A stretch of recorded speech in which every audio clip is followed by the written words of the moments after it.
Hello everyone and a warm welcome to Achievers YouTube channel. स्वागत है आपका achievers के YouTube चैनल पर। तो कैसे हैं आप लोग? आशा करती हूँ आप लोग स्वस्थ व कुशल मंगल होंगे। दोस्तों, मैं आज आपके सामने पॉलिटी का एक बहुत ही शानदार टॉपिक लेकर आई हूँ। थंबनेल से तो आप लोग जान ही गए होंगे कि आज हम सोर्सेज ऑफ इंडियन कॉन्स्टिट्यूशन पढ़ने वाले हैं, जो कि एग्जाम पॉइंट ऑफ व्यू से काफ़ी ज़्यादा महत्वपूर्ण टॉपिक है। क्योंकि जब भी कोई एग्जाम होता है और उसमें पॉलिटी सेक्शन से क्वेश्चन आते हैं तो इस टॉपिक का क्वेश्चन उसमें आने के चांसेस ज़्यादा रहते हैं। आज आपको इस वीडियो में काफ़ी मज़ा आने वाला है, क्योंकि आप बिना किसी एफर्ट के आसान ट्रिक्स के माध्यम से सभी क्वेश्चंस रट कर जाने वाले हो। तो आपको करना क्या है, आपको वीडियो के अंत तक हमारे साथ बने रहना है, क्योंकि लास्ट में आपको क्वेश्चंस की रिवीजन करवाई जाएगी।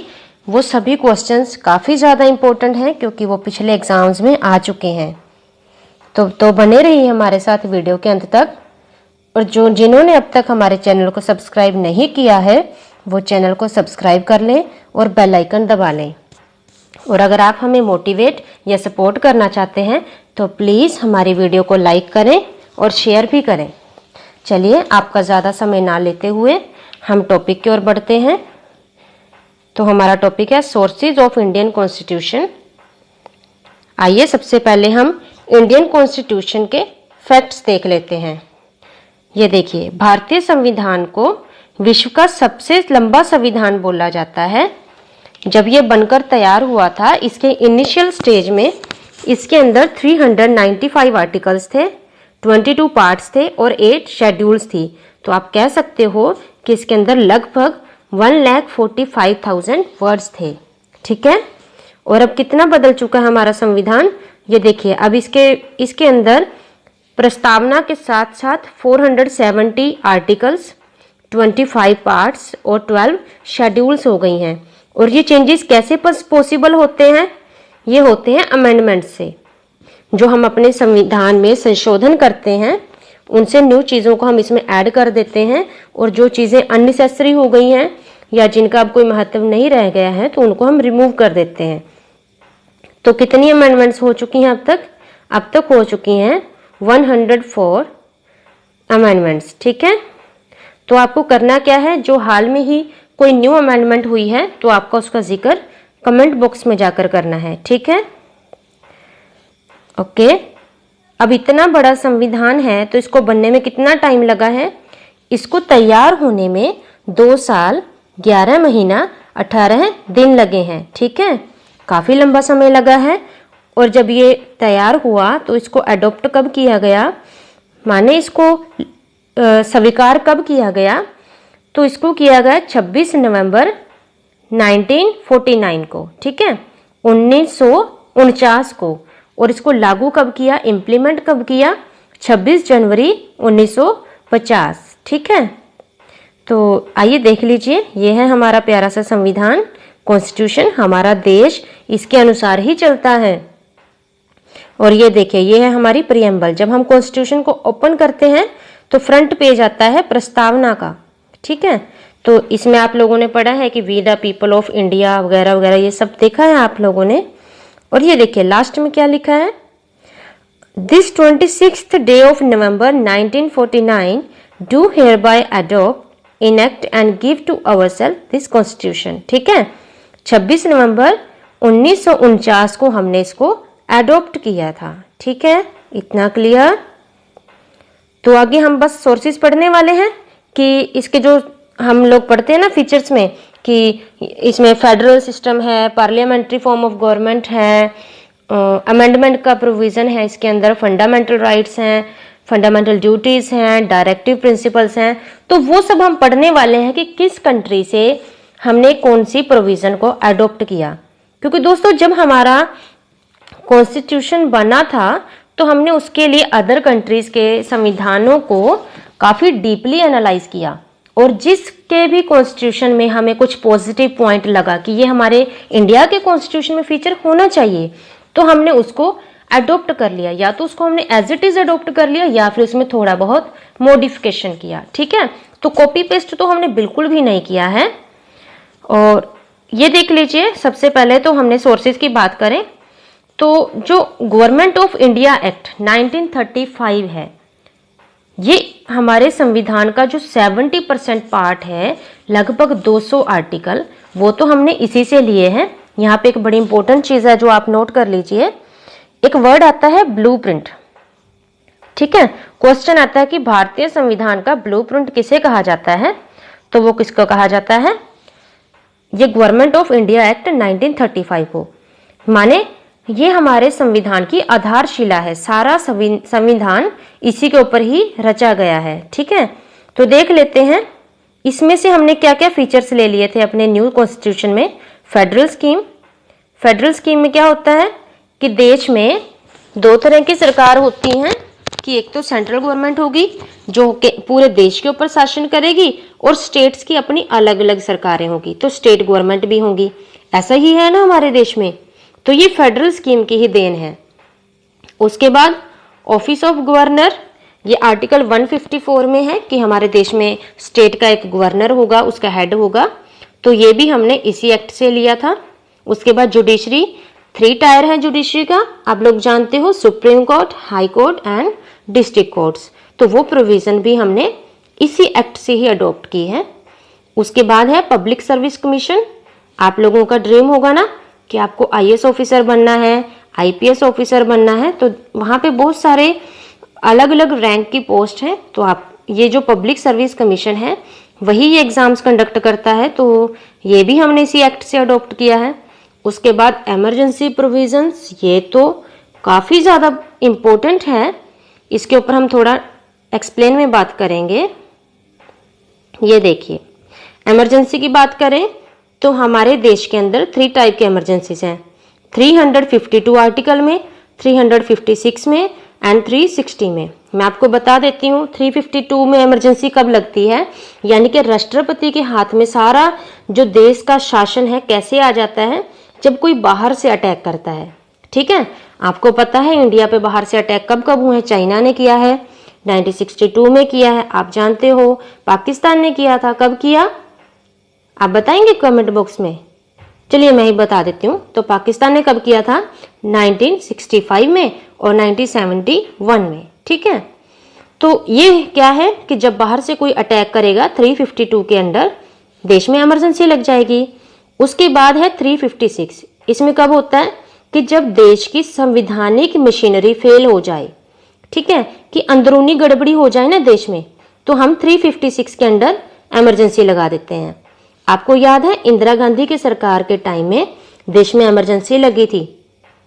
ठीक है, तो आपको कमेंट बॉक्स में जाकर बताना है कि इस इमरजेंसी कब लगी थी और इसमें देश में क्या क्या चेंजेस हुए थे। ठीक है, उसके बाद आ जाती है 360 आर्टिकल में लगती है फाइनेंशियल इमरजेंसी, वित्तीय संकट। ठीक है, जब देश के अंदर पैसे की कमी हो जाए, हमारा देश फाइनेंशियल इंस्टेबिलिटी से जूझने लगे, तो हम 360 के अंडर इमरजेंसी लगाते हैं। और आप यहाँ पे याद रखना कि हमारे देश में 352 के भी लगी है इमरजेंसी और 356 की भी, बट आज तक हमारे देश में 360 के अंडर इमरजेंसी नहीं लगी और ईश्वर करे कभी लगे भी ना। ठीक है, तो ये प्रोविजंस आपने देख ली। हमने फेडरल स्कीम ली है, गवर्नर की पोस्ट ली है, judiciary, public service commission and emergency provisions, ये हमने कहाँ से ली हैं, गवर्नमेंट ऑफ इंडिया एक्ट से। ठीक है, चलिए इंडिया एक्ट की सारी प्रोविजंस को अच्छे से पढ़ा। ठीक है, अब इसको हम याद कैसे रखेंगे, आपको याद रखने की एक ट्रिक बताती हूँ।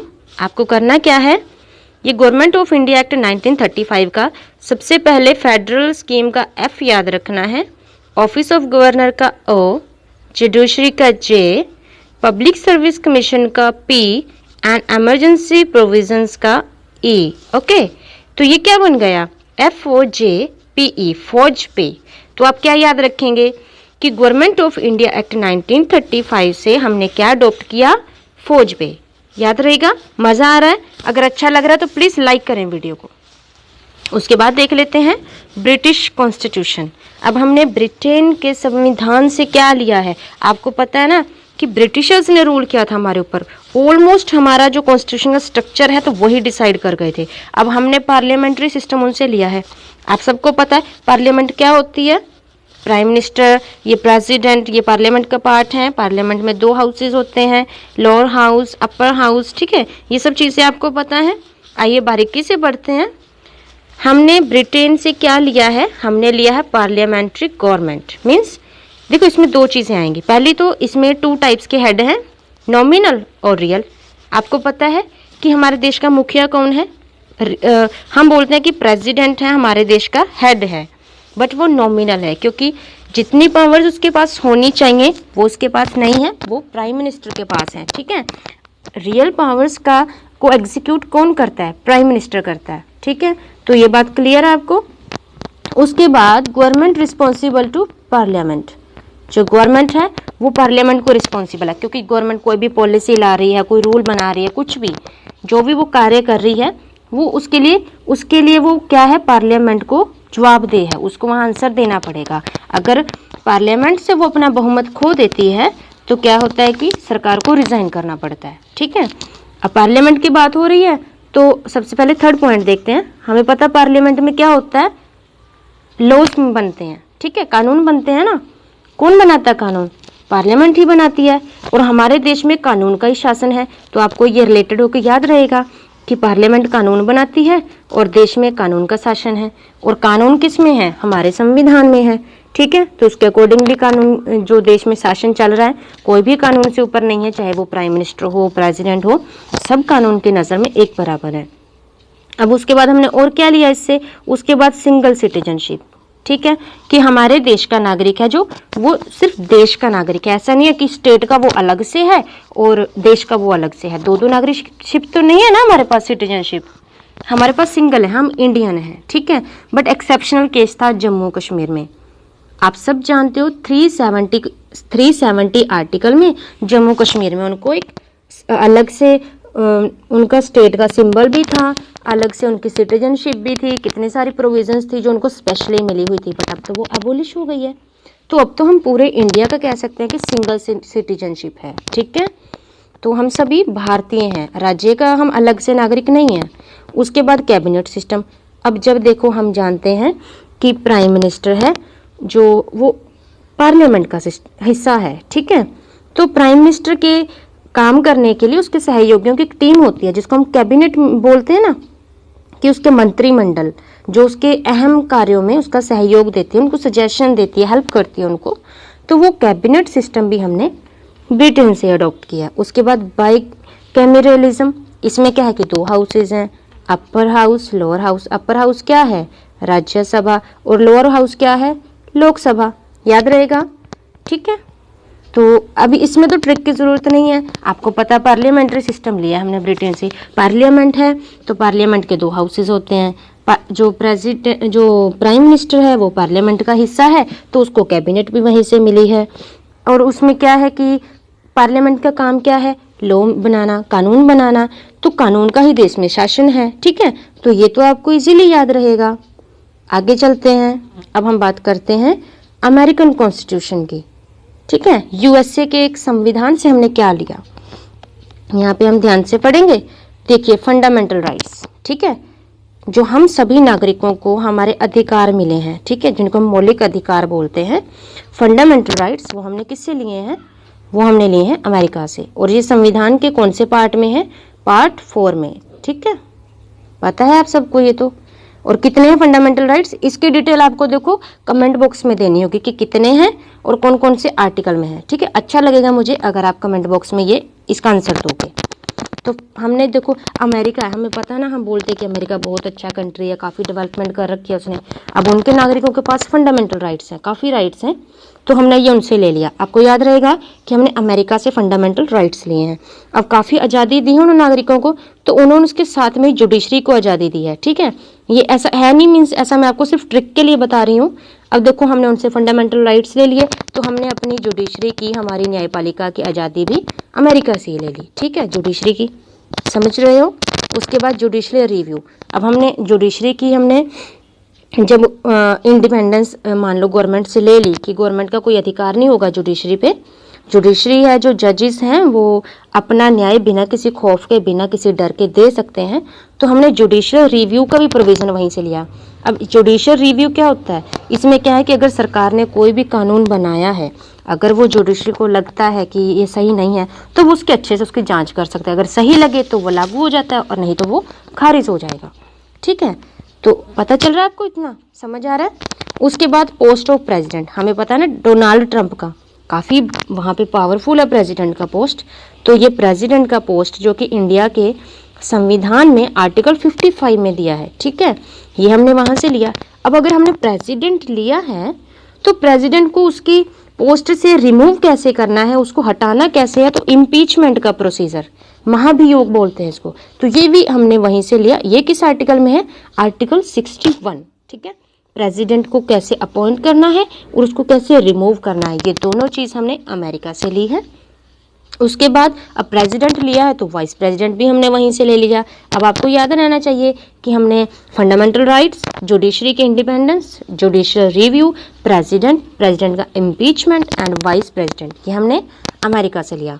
उसके बाद removal of supreme court and high court जजेस। ठीक है, ये भी हमने अमेरिका से लिया। अब हमने बोला ना वहाँ पे इंडिपेंडेंस ऑफ जुडिशरी की बात हो रही है तो हमने जुडिशरी के साथ बोला कि रिव्यू भी वहीं से लिया है हमने।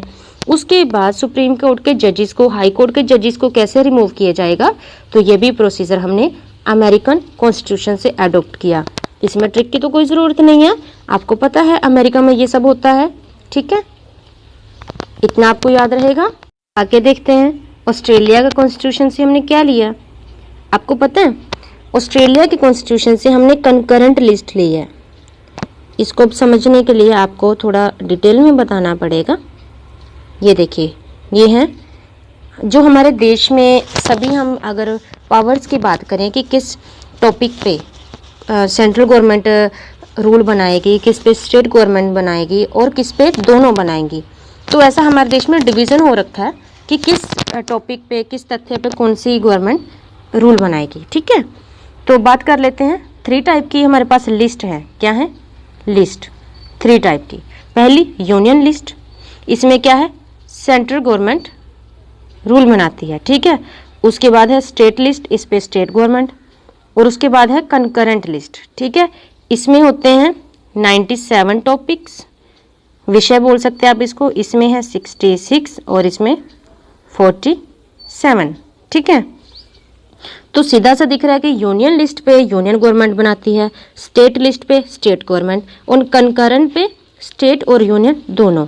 बट यहाँ पे याद रहे, अगर स्टेट गवर्नमेंट का कोई सजेशन सेंट्रल गवर्नमेंट को पसंद नहीं आता तो चलती सेंट्रल गवर्नमेंट की ही है। ठीक है, तो थोड़ी सी पावर्स उनके पास क्या है, ज़्यादा है सेंट्रल गवर्नमेंट से, स्टेट गवर्नमेंट से। ठीक है, तो ये आपको कंकरेंट लिस्ट की बात हो रही है यहाँ पे कि किससे ली। ठीक है, तो सिर्फ यहाँ पे बात कंकरेंट लिस्ट की है। ये हमने कहाँ से ली है, ऑस्ट्रेलिया से।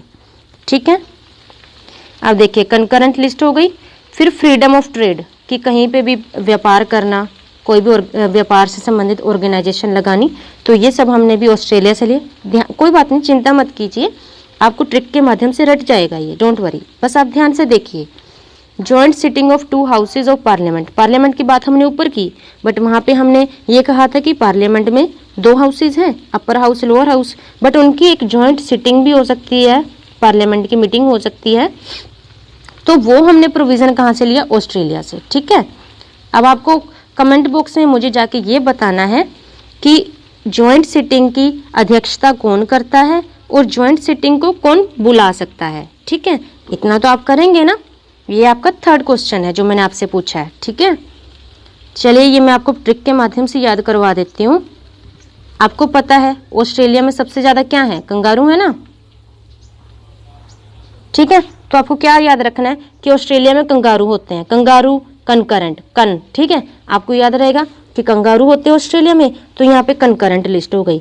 अब कंकरेंट लिस्ट है यानी हमारा कंगारू है, तो इसको फ्रीडम चाहिए घूमने की, फ्रीडम ऑफ ट्रेड। ठीक है, अब वो घूमेगा फिरेगा, जंगल में जाएगा, तो वहाँ पे वो अपने साथियों के साथ जॉइंट मीटिंग करेगा, वो लोग ग्रुप में बैठ के मीटिंग करेंगे। अब आपको याद रहेगा कि ऑस्ट्रेलिया से हमने क्या लिया, हमने क्या लिया, ट्रिक बोले कि हमने लिया कि कंगारू होगा, कंगारू घूमेगा, फ्रीडम होगी उसको, फिर वो क्या करेगा, जाके जॉइंट सिटिंग करेगा अपने साथियों के साथ। ठीक है, तो ये 3 चीज़ें आपको याद रहनी चाहिए, concurrent list, freedom of trade and joint sitting of 2 houses of parliament. ठीक है, ओके, आइए चलते हैं आगे। आयरलैंड से क्या लिया है यहाँ पे, एक सबसे जो पहला ना वो आप सभी को रटा होगा, directive principles of state policy. ठीक है, आयरलैंड से लिया हमने ये directive principles of state policy. ठीक है, ये आप सबको पता है कि जब भी किसी देश में जो गाइडलाइंस हैं सेंट्रल गवर्नमेंट की ओर से, कॉन्स्टिट्यूशन की ओर से स्टेट्स को, कि वो अपने स्टेट को वेलफेयर स्टेट कैसे बनाएं। ठीक है, वेलफेयर स्टेट में क्या होता है कि राज्य में अच्छी ऐसी चीज़ें होती हैं ताकि उसका डेवलपमेंट हो सके, उसका शासन अच्छे से चले। तो ये क्या है, एक तरह की गाइडलाइंस हैं। अगर आपसे कोई पूछे कि डायरेक्टिव प्रिंसिपल्स क्या होते हैं, ये गाइडलाइंस हैं जो हमारे संविधान के द्वारा राज्यों को दी गई हैं कि वो अपने राज्य में शासन कैसे करें। पंचायती राज की गवर्नमेंट भी इसी के अंडर आती है। ठीक है, तो डायरेक्टिव प्रिंसिपल हमने आयरलैंड से लिए हैं, इतना याद रहेगा। उसके बाद nomination of members to Rajya Sabha, कि राज्यसभा में मेंबर्स नॉमिनेट किए जाते हैं। याद होगा आपको, पढ़ा है आपने बहुत बार कि प्रेसिडेंट राज्यसभा में मेंबर्स को नॉमिनेट करता है। यहाँ पे मैं ये नहीं बताऊंगी कि कितने को करता है, ये आपको कमेंट बॉक्स में बताना है कि लोकसभा में कितने मेंबर नॉमिनेट किए जाते हैं और राज्यसभा में कितने। ठीक है, चलिए आगे देखते हैं method of election of president. हमने ये तो देखा था कि हमने अमेरिका से डोनाल्ड ट्रंप, वहाँ पे पोस्ट बहुत हाई है तो हमने प्रेसिडेंट का पोस्ट अमेरिका से लिया, पढ़ा था ना ये ऊपर हमने। तो उसका इलेक्शन कैसे होगा, ये प्रोसीजर भी हमने आयरलैंड से लिया है। अब यहाँ पे देख लीजिए हमने क्या क्या लिया यहाँ पे से, directive principle, nomination of members to Rajya Sabha and method of election of president. ठीक है, तो इसका ट्रिक क्या बनेगा, देखिए यहाँ पे लिखा हुआ है DNM, आप ऐसे बोल सकते हो डायरेक्ट नॉमिनेशन ऑफ प्रेसिडेंट यानी डायरेक्टिव प्रिंसिपल्स। ठीक है, nomination of Rajya Sabha, nomination of members to Rajya Sabha, और method of election of president, इसको आप ऐसे बोल सकते हो डायरेक्ट नॉमिनेशन ऑफ प्रेसिडेंट। ठीक है, तो ये इसीलिए आपको याद हो जाएगा। अगर आपको कोई भी डाउट हो तो आप कमेंट बॉक्स में जाके मुझसे पूछ सकते हैं। ठीक है, चलिए आगे बढ़ते हैं। आगे क्या है, कैनेडियन कॉन्स्टिट्यूशन, हमने कनाडा के संविधान से क्या लिया। ठीक है, यहाँ पे हम देख लेते हैं कि एक तो फेडरेशन विद स्ट्रॉन्ग सेंटर, हमने ऊपर पढ़ा ना कि हमने फेडरल सिस्टम लिया है कि सेंट्रल गवर्नमेंट अलग से होंगी, स्टेट गवर्नमेंट अलग से होंगी, बट एक फीचर है कि जो हमारे देश की सेंट्रल गवर्नमेंट है वो ज़्यादा स्ट्रॉन्ग होगी। ठीक है, कि कहीं ना कहीं स्टेट की गवर्नमेंट को थोड़ा डोमिनेट करती है सेंट्रल गवर्नमेंट, तो ये स्ट्रॉन्ग सेंटर की बात हो रही है। यूनियन गवर्नमेंट काफ़ी ज़्यादा स्ट्रॉन्ग है कंपैरेटिवली टू स्टेट गवर्नमेंट, तो ये फीचर हमने कहाँ से लिया, कनाडा से। उसके बाद wasting of residuary powers in the centre. ठीक है, ये मैं आपको ऊपर जाके समझाती हूँ एक बारी। चलिए हमने मैप की सहायता लेते हैं। ये देखिए हमने बोला था कि 3 टाइप्स की पावर्स हैं। ठीक है, यूनियन लिस्ट के में बनाती है सेंट्रल गवर्नमेंट अपने कानून, और स्टेट लिस्ट में स्टेट गवर्नमेंट, और कंकरेंट पे दोनों। उसके बाद कुछ टॉपिक हैं जो बच जाते हैं जिनको हम रेजिडुअरी पावर्स बोलते हैं। यहाँ पे नहीं लिखा जा रहा है रेजिडुअरी पावर्स। ठीक है, रेजिडुअरी पावर्स हैं जो बची हुई शक्तियाँ हैं वो किसके पास हैं, वो किसके पास हैं, सेंट्रल गवर्नमेंट के पास। ठीक है, तो इसी की बात मैंने नीचे की, ये देखिए wasting of residuary powers in the centre, यानी कि यूनियन लिस्ट, स्टेट लिस्ट और कंकरेंट लिस्ट में टॉपिक डालने के बाद कुछ शक्तियाँ अभी भी बच जाती हैं, वो किसको दी गई हैं, वो दी गई हैं सेंट्रल गवर्नमेंट को। ठीक है, अब हमने बोला है कि सेंटर तो स्ट्रॉन्ग है तो बची हुई शक्तियाँ भी तो सेंटर को ही मिली है ना। तो उसके बाद और देख लेते हैं क्या है। अब हमने सारी बात तो यही कर रहे हैं कि सेंटर स्ट्रॉन्ग है, सेंटर के पास शक्तियाँ हैं, तो हमने एक और चीज़ बता रहे हैं कि चाहे हमने बोला कि हर एक राज्य का अपना गवर्नर होगा। ठीक है, पर वो गवर्नर भी अपॉइंट किया जाएगा सेंट्रल गवर्नमेंट के द्वारा। तो आप ये देख लीजिए कनाडा सी से पड़ता है और सेंटर की ही बात हो रही है कि सेंटर को स्ट्रॉन्ग रखेंगे तो सेंटर स्ट्रॉन्ग होगा, सारी रेजिडुअरी पावर सेंटर को मिलेंगी और गवर्नर को अपॉइंट भी सेंटर करेगा। ठीक है, तो ये याद रहेगा। ओके, एक और तरीका भी है जो मैं आपको समझा दूं। जैसे पार्लियामेंट्री सिस्टम में क्या होता है कि वहाँ पे सेंट्रल गवर्नमेंट स्ट्रांग होती है, प्रॉपरली सेंट्रल गवर्नमेंट, ठीक है। और फेडरल गवर्नमेंट में क्या होता है, फेडरल गवर्नमेंट में ये होता है कि जो स्टेट गवर्नमेंट्स हैं वो उनके पास अपनी शक्तियाँ होती हैं, वहाँ पे सेंटर स्ट्रांग नहीं होता। बट हमने क्या किया, हम ना तो टोटल प्रॉपरली हम कहने वो पार्लियामेंट्री फॉर्म को अडॉप्ट किया, ना ही हमने प्रॉपरली प्रेसिडेंशियल फॉर्म को अडॉप्ट किया। हमने क्या किया, हमने क्वासी फेडरल यानी हमारे पास फेडरल सिस्टम तो है बट विद पार्लियामेंट्री फीचर, ठीक है। यानी हमारे पास स्टेट की गवर्नमेंट अलग से हैं बट हमारा सेंट्रल गवर्नमेंट स्ट्रॉन्ग है। इतना बात क्लियर हो रहा है आपको। तो कनाडा से हमने सेंटर की ही चीज़ें ली हैं कि सेंट्रल जो होगा स्ट्रॉन्ग होगा, ठीक है। रेजिडुअरी पावर सेंटर के पास जाएंगी और गवर्नर की अपॉइंटमेंट भी सेंट्रल गवर्नमेंट ही करेगी, ठीक है। इतना क्लियर है आपको। उसके बाद बात करते हैं फ्रेंच कॉन्स्टिट्यूशन की। अब फ्रांस से हमने क्या लिया, फ्रेंच गवर्नमेंट से, फ्रेंच कॉन्स्टिट्यूशन से हमने वहाँ से 2 फीचर अडॉप्ट किए हैं। एक तो रिपब्लिक स्ट्रक्चर, रिपब्लिक में क्या होता है कि जो देश का मुखिया है वो जनता के द्वारा या तो डायरेक्ट या फिर इनडायरेक्ट मेथड से चुना जाएगा, ठीक है। यानी कि देश का मुखिया जनता द्वारा चुना जाता है, वो बाद की बात है कि डायरेक्ट मेथड से या इनडायरेक्ट मेथड से, ठीक है। तो फ्रांस से हमने रिपब्लिक स्ट्रक्चर लिया। और फिर देखिए ये मैं आपको प्रियम्बल दिखाती हूँ। प्रियम्बल में वर्ड्स हैं, एक मिनट, ये देखिए, लिबर्टी, इक्वलिटी एंड फ्रेटर्निटी। जब हम इसको पढ़ते हैं प्रियम्बल को, यहाँ पे वर्ड्स आते हैं लिबर्टी, 1 मिनट, ये देखिए, लिबर्टी, इक्वलिटी और फ्रेटर्निटी, ये वर्ड्स दिख रहे हैं आपको। तो ये हमने तीनों वर्ड्स हैं जो अडॉप्ट किए हैं किससे, फ्रेंच कॉन्स्टिट्यूशन से। यानी इनको हमने प्रस्तावना में 3 जो वर्ड्स डाले हैं, वर्ड्स कौन से हैं याद रखना आप, लिबर्टी, इक्वलिटी और फ्रेटर्निटी। ये तीनों वर्ड, लिबर्टी क्या है, स्वतंत्रता, इक्वलिटी क्या है, समानता, और फ्रेटर्निटी क्या है, भाईचारा, कि हम लोग एक साथ भाईचारे में सहयोग से रहेंगे। तो ये 3 वर्ड हैं हमने फ्रेंच कॉन्स्टिट्यूशन से लिए हैं, ठीक है। आगे चलते हैं।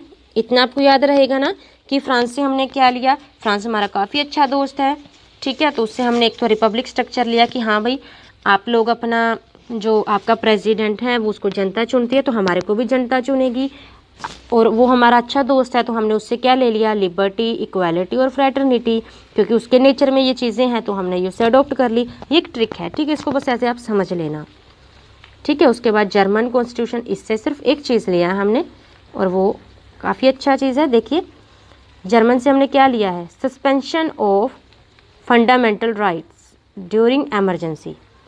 आर्टिकल 21 और 20 की नहीं सस्पेंड होती हैं। मीन्स मैं आपको बताती हूँ, जब एमरजेंसी लगती है तो राष्ट्रपति का शासन चलता है देश में, पता है आपको। मैंने ऊपर आपको 3 आर्टिकल्स में बताया भी है, कौन कौन से थे वो, 352, 356 एंड 360। जब ये आर्टिकल्स के अकॉर्डिंगली देश में एमरजेंसी लग जाती है तो राष्ट्रपति का शासन चलता है और सभी अधिकार ले लिए जाते हैं, ठीक है। आप कहीं घूम नहीं सकते हो, आप ये नहीं है कि आप चार लोग इकट्ठे हो गए हैं, कहीं पे मीटिंग चल रही है, आप कहीं पे खड़े होकर भाषण दे रहे हो, तो वो सब क्या होता है कि आपके बाहर आने पे पाबंदी लग जाती है कि आप बाहर नहीं आएंगे, ठीक है। तो उसमें क्या होता है कि जब ये इमरजेंसी लगती है फंडामेंटल राइट्स छीन जाते हैं हमारे, सस्पेंड हो जाते हैं। बट कई बार एग्जाम में क्वेश्चन आता है कि इमरजेंसी में कौन से 2 आर्टिकल हैं जो सस्पेंड नहीं होते हैं, ठीक है। तो वो नहीं होते हैं जो, वो क्या है, आर्टिकल 20 एंड 21, ठीक है। तो ये आपको आर्टिकल ध्यान में रखने हैं कि 20 और 21 जो हैं आर्टिकल वो सस्पेंड नहीं होते, ठीक है, इतना याद रहेगा। उसके बाद आपने देख लिया कि जर्मनी से हमने क्या लिया, सस्पेंशन ऑफ फंडामेंटल राइट्स, कि फंडामेंटल राइट्स हैं जो सस्पेंड हो जाएंगे थोड़े टाइम के लिए, उनको एक तरह से हमसे ले लिया जाएगा जर्मन कॉन्स्टिट्यूशन के अकॉर्डिंगली, ठीक है। बट 20 और 21 सस्पेंड नहीं होंगे, ठीक है, इतना आपको क्लियर है। आगे देखते हैं, साउथ अफ्रीका से हमने क्या लिया। एक तो वहाँ से हमने क्या लिया, election of members of Rajya Sabha, ठीक है। कि राज्यसभा में जो मेंबर हैं वो कैसे इलेक्ट होंगे। और दूसरा procedure of the amendment in the constitution, ये आर्टिकल 368 में, ये आपको याद रखना है, बहुत इंपॉर्टेंट है।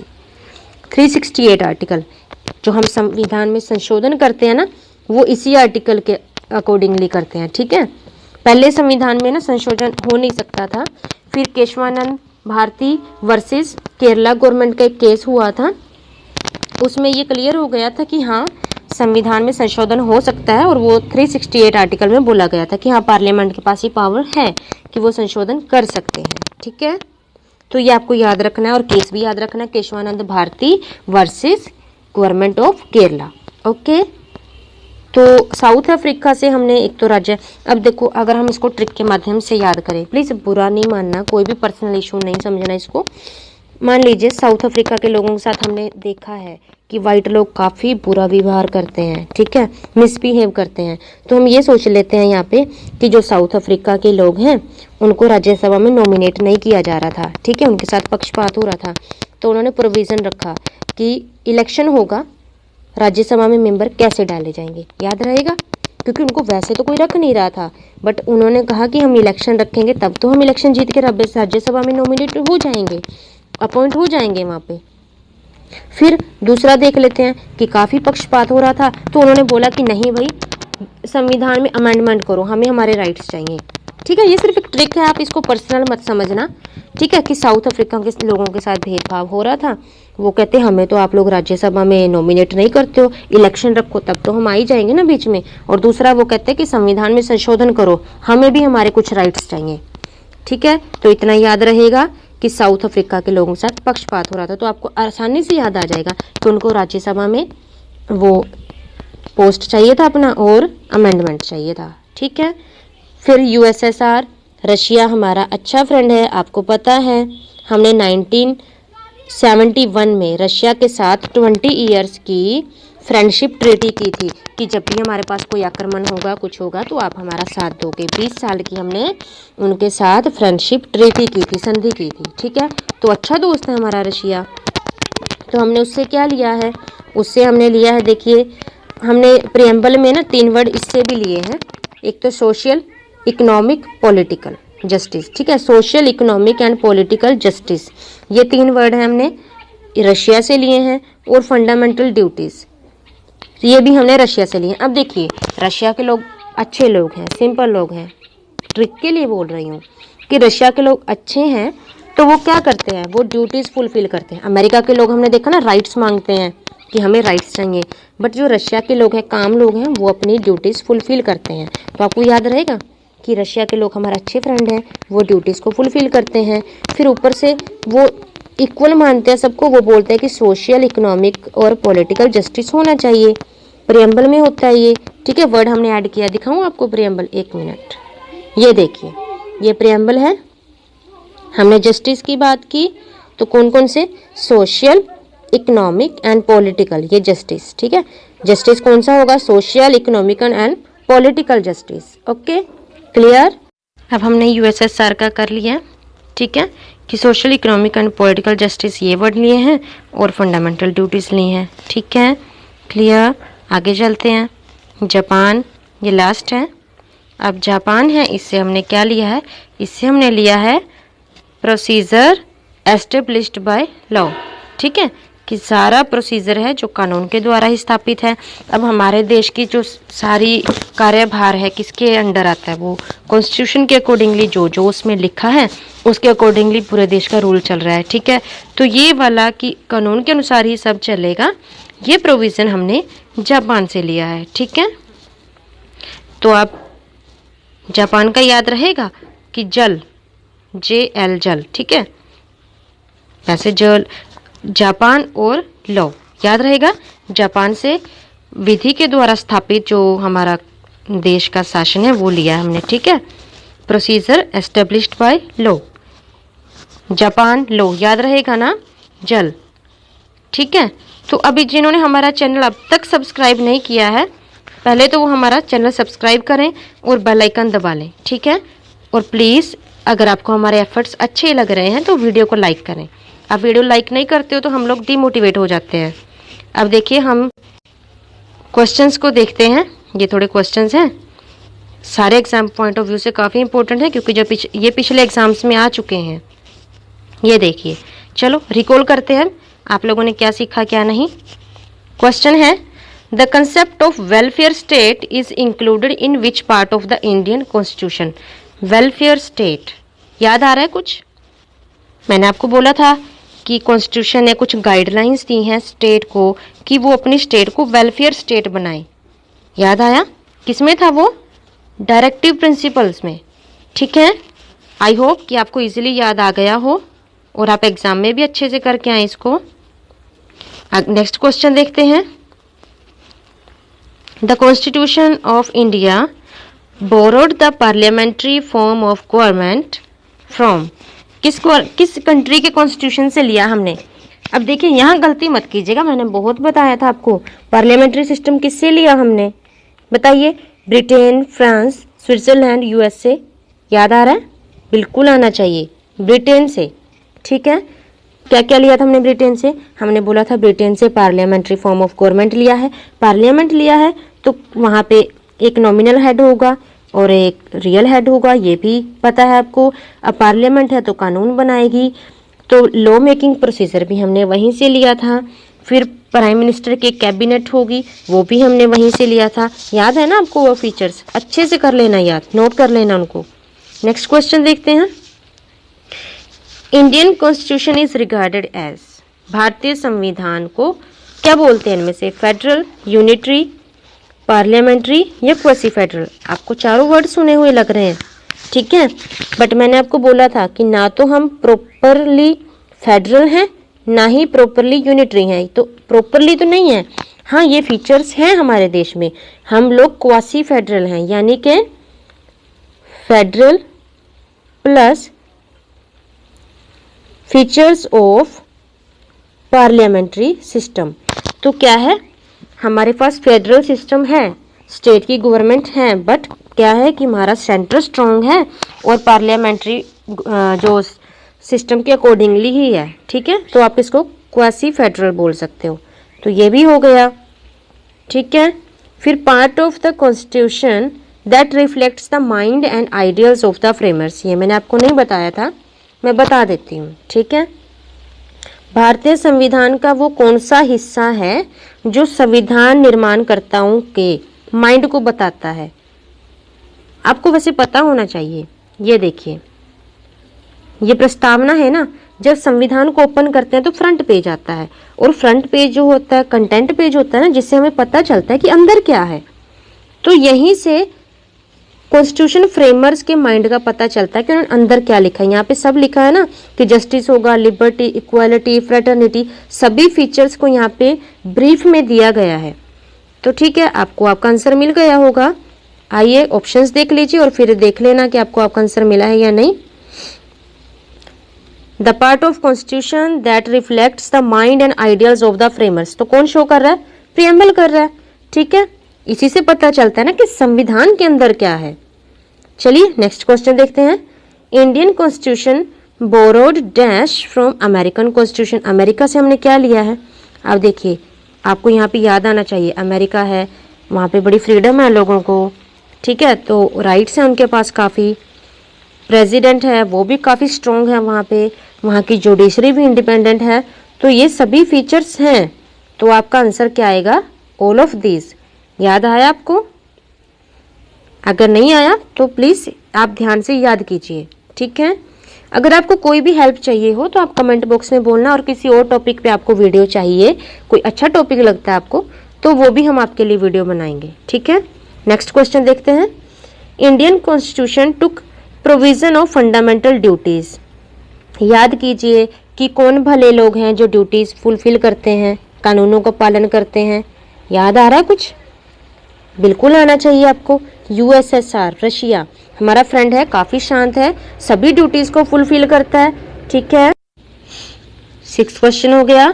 अब देखते हैं क्वेश्चन नंबर 7। इसमें क्या है? Procedure of amendment. ये मैंने बोला था ना आपको कि ये आर्टिकल बहुत इंपॉर्टेंट, अक्सर आता है ये एग्जाम में कि 368 आर्टिकल किससे संबंधित है, या फिर पूछ लेते हैं कि अमेंडमेंट का आर्टिकल कौन सा है, ठीक है। तो वो पूछ रहा है कि ये प्रोसीजर हमने किससे लिया। अब मैंने बोला था ना कि किसके साथ पक्षपात हो रहा था, कि उसने कहा कि नहीं संविधान में संशोधन लाओ और हमें हमारे राइट्स दो। याद कीजिए साउथ अफ्रीका, उन्हीं के साथ हो रहा था ना पक्षपात, ट्रिक के माध्यम से बोला था ना मैंने। ठीक है, तो ये हो गया। अमेंडमेंट किन्होंने मांगा था? साउथ अफ्रीका ने। तो यही फीचर हमने अडॉप्ट कर लिया, अच्छा लगा था हमें ये। ठीक है, चलिए 7th क्वेश्चन हो गया। उसके बाद देखते हैं question number 8, provision of federation with strong centre. Centre से कुछ याद आ रहा है आपको? C for centre, C for Canada की थी ना हमने बात कि कैनेडा ही है, वो कहता है कि सेंट्रल गवर्नमेंट स्ट्रांग होनी चाहिए, सेंट्रल गवर्नमेंट के पास रेजिड्यूरी पावर्स होनी चाहिए, और जो स्टेट्स के गवर्नर को अपॉइंट करने का प्रोसीजर है, ठीक है, कि वो सेंट्रल गवर्नमेंट अपॉइंट करेगी, वो भी कनाडा से है। तो इसका आंसर क्या आ जाएगा? कनाडा। Okay, clear. आगे देख लेते हैं कंकरेंट लिस्ट। कंकरेंट, कन याद आ रहा है? कंकरेंट आ रहा है याद? कंगारू, यस, हमने बात की थी। कंकरेंट लिस्ट कंगारू है।